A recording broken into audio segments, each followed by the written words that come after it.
Hello and welcome to the Trinity Fit Over 40 podcast with me, Rob Burkhead. And me, Ben Hughes. We are the co-founders of Trinity Transformation and creators of the Fit Over 40 method.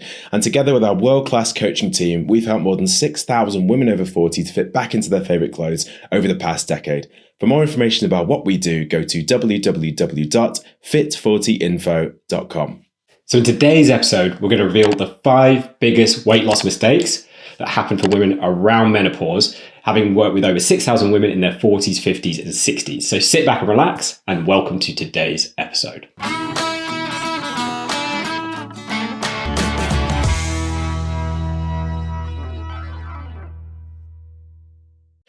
So, Rob, we've worked with so many women over 40 who were struggling to lose weight and weren't seeing any movement on the scales no matter what they tried.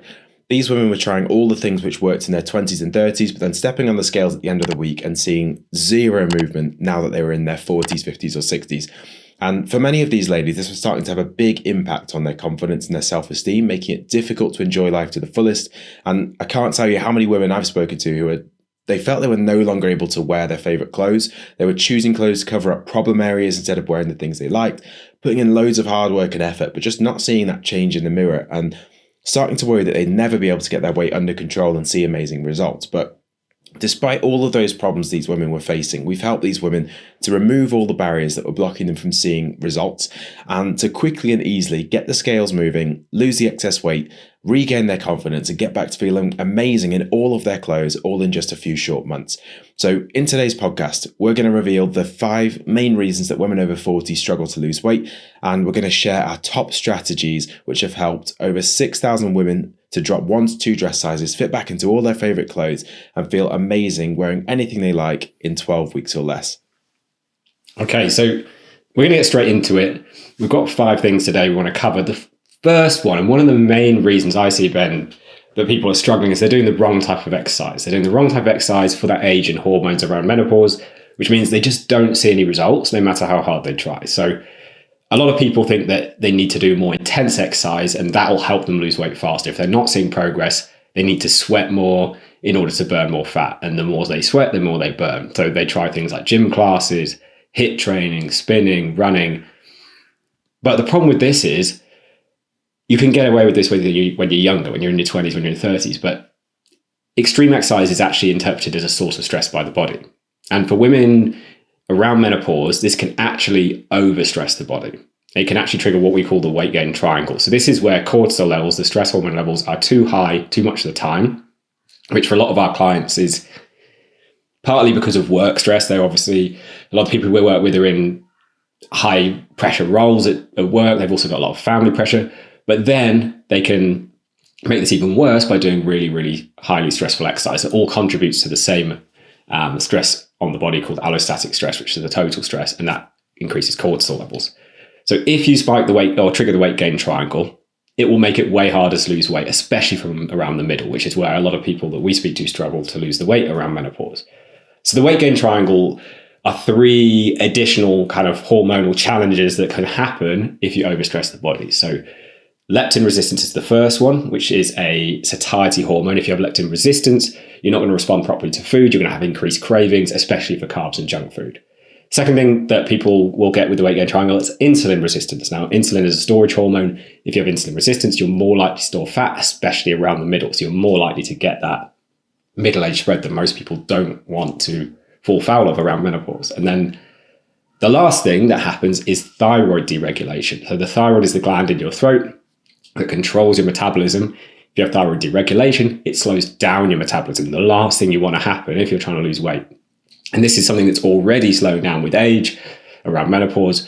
So this is kind of like a triple whammy: leptin resistance, insulin resistance, thyroid deregulation, that will make it way harder to lose weight and way easier to gain weight. And it's made worse through extreme exercise. So the only way to see good results around menopause is to work with your changing body and hormones rather than against it, especially if your life is already pretty stressful at work and at home. Yeah, and it's crazy that so many people still don't get this right, and more so than the clients that we work with. It's more the kind of the personal trainers, other plans, other programs still don't kind of understand this. They still put out the same kind of advice that works amazing for those women in their 20s and 30s, but it just doesn't work at all for women around menopause. So What would you recommend people do instead if they want to start seeing really good results? So what I recommend is LIST training. So that stands for low impact strength training.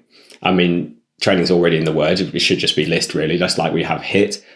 But instead of HIIT, this is a much lower intensity form of exercise. And this will work really well with your changing body and hormones around menopause. So it's basically lifting weights in a slow and controlled manner. And you can do this from home. It's very flexible. And it keeps the stress levels on the body low while still combating most of the age-related, well, all of the age-related problems, actually, that can happen around menopause. So you'll combat sarcopenia, which is muscle loss. So it'll build muscle back. It'll make you firm and toned. It'll lift your bum and tone up your arms. Cardio will not do this. HIIT will not do this. It'll actually burn muscle and make these things worse. It'll improve bone density as well. So osteoporosis is a risk that people can kind of be more susceptible to after menopause. So it helps actually build bone density, but in a low impact way. So unlike things like running, which is not only highly stressful, but high impact, which actually, yes, maybe it could help with bone density, but also causes a lot of injuries for people as they get older. It doesn't really work well at all. This works with the changing body perfectly, and it achieves really rapid results with both toning up the body and burning fat and losing weight.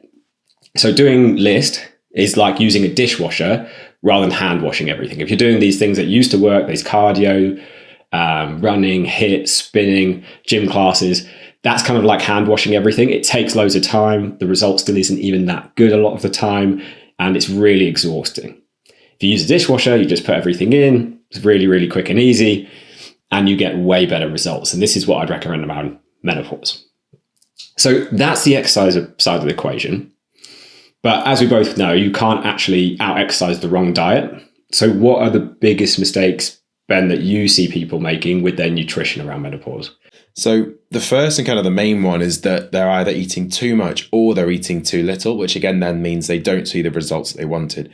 Now, the first thing to note is you can't really escape the basic science of weight loss. So calories are a measure of how much energy is in food and drink. And, you see a lot of people on social media who are saying, it's all about calories in and versus calories out, this sort of thing. And, you can't escape that. Like if you eat too many calories, you're going to gain weight. And if you eat the right amount of calories, you're going to be able to maintain your weight or even lose weight if you eat slightly below that. So you must consume the right amount of calories consistently over the whole week in order to lose weight. Now, this needs to be not too much. So if you eat too much, your weight will go up, but also not too little, because if you eat too little, that can also have a negative impact. So a lot of diets will kind of hide this from you using either a point system or other kind of rules to effectively achieve the same thing, but make it seem like they're doing something special. So for example, keto or low carb, which was kind of very popular recently, which essentially is cutting out a whole food group. So if you cut out carbs completely, the result of that and why that works for losing weight is you cut out a load of calories out of your diet. Or if you do a point system, like you'll see in a lot of the different slimming groups that are out there, it's essentially like tracking the calories that you're eating, but just doing it way less accurately because you're doing it with sort of made up points rather than doing it with the actual measure of energy. But I know you talk about calories here. Obviously, there's that science there, but I think people can take this too far and only look at calories and not look at food quality or the types of things they're eating. So do you think it's just about that for people around menopause, or is there something more to it? No, I think for women over 40 as well, and women around menopause, not all foods are going to be created equal. So even if the calories on the packet are the same between two foods, one of these foods may be better or worse than others. So the way they measure calories in food is by burning food in what's called a bomb calorimeter. I remember doing this in science in school, where we took a What's-It, we burned the What's-It, and somehow we measured the calorie value of the What's-It and compared that to what was on the packet. But basically, you burn this thing and you see how much heat comes off. So the problem with this is it's not a true representation of how our bodies actually digest food. It's a lot more complicated than that. So the makeup of the food changes how many calories are actually taken in by the body. So typically, the more processed the food is, the easier it is for the body to digest. So for example, if we look at something like protein, around 10% to 30% of the calories in the protein are used to actually break it down. So it's actually quite difficult for the body to digest. So you end up only taking in, sort of 70 to 80% of the calories are absorbed into your body. So you eat 100 calories, you may only take in 75 calories overall. Other foods such as fiber as well, which are found in fresh fruit and veg, there are types of fiber which your body can't actually digest. So, some of the food that you're actually eating doesn't really get digested. It just kind of passes straight through. And fiber generally slows down the digestion and, again, is more difficult for the body to process than highly processed foods. So highly processed foods, things like crisps, chocolate cake, pasta, basically anything which contains what we call the WODs foods, which are wheat, alcohol, dairy, and sugar. These have all been processed. And what basically happens when you process food, it's almost like you've sort of partially digested it. You've made it easier to eat. You've sort of broken it down. And that means that you can then absorb all of the calories. They digest very, very quickly. And it means that it's not going to keep you feeling full for a very long time. So this sounds like it can be a bit of a minefield. Like you said, there's these foods that want to avoid. There's foods to kind of, we need to eat the right amount of. There's the calories. Like, what's the easiest way for people to actually get the balance right with food around menopause? So the easiest way is to track what's called the key three. So if you focus on three things, it should be number 1, calories, number 2, protein, and number 3, fiber. And for all of these, it's about finding the right amount for you. So you want not too much, you want not too little, you want just the right amount. If you eat too much food, you're not going to be able to lose weight. If you eat too little food, this can overstress the body. It can trigger the weight gain triangle, which you talked about previously, Rob, and that can make it harder to lose weight and easier to gain it. So inside our Fit Over 40 program, we give every one of our clients specific nutrition targets, just specifically for them, which are right for their body, their hormones. And they're usually surprised by how much they can eat and still typically lose 1 to 2 stone every 12 weeks in a way that's really flexible, and which means they can still eat all of the things that they like as well. So we kind of covered the eating and exercise bit, but as we both know, like, a lot of people can still struggle to see results, even if they know what they should be doing. Like we've basically said in this episode, here's what you need to be doing. I'm the same as well. Like, why do you think some people, or all of us, struggle even if we have all the knowledge? Yeah, I think the problem for a lot of people is they don't have anyone to turn to for help and support when life throws them a curveball. Like the theory can be absolutely bang on, but it's about how do you put that into practice? How can you deal with things like a family crisis, a stressful week at work, holidays, weekend blowouts, or any other distractions? And that happens, and then that just leads to them giving up. Yeah, that's right. Like, a lot of people feel that they should be able to do it on their own. I definitely feel the same way. Like, why can I not manage this on my own? I even have a personal trainer that helps me with my training because, again, maybe 10, 20 years ago, for a lot of the clients we work with, so in their 20s and 30s, their life was way less stressful, way less busy. They had less responsibility. They might not have been caring for children or parents or both, and a more pressured job. But also the body responded way more easily. So they could just move more and eat less and shift the weight pretty quickly and easily, doing almost anything. However, around menopause, and for a lot of the women we work with, not only have their bodies changed, but their lifestyle's far more busy and far more stressful. So it's way easier to get derailed and think, sod it, I've had such a hard day at work, I deserve a treat, and order a takeaway or open a bottle of wine, half a pack of crisps, and then undo all the hard work from that week.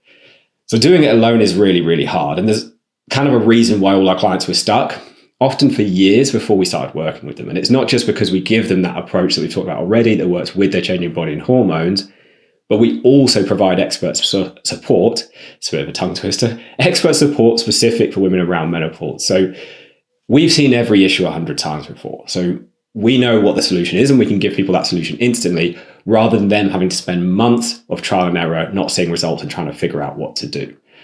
So we've got 2 more things we want to share with you as well. We're going to share those with you in part 2, but we have a great example of someone who's put this into action and the kind of results you can see even around menopause. So this is from a client called Sarah, who was stuck kind of gaining weight during a challenging menopause. And she changed the things we talked about today, plus the things we're going to talk about next time. And here's what happened for her. So Ben, why don't you read out what happened to Sarah? We've got this testimony we found just before the episode.